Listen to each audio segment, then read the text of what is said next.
שעכשיו מתבצע זה טיפול SR, Skin Rejuvenation, טיפול לחידוש האור. הטיפול מבוצע על ידי קרן אור משולבת של RF יחד עם IPL.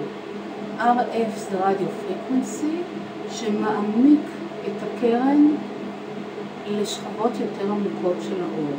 מבצע עכשיו על ידי הבזקים של קרן אור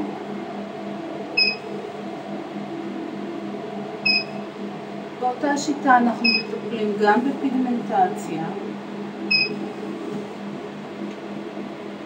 וגם בסקין טייטנינג, במיצוק וחידוש האור.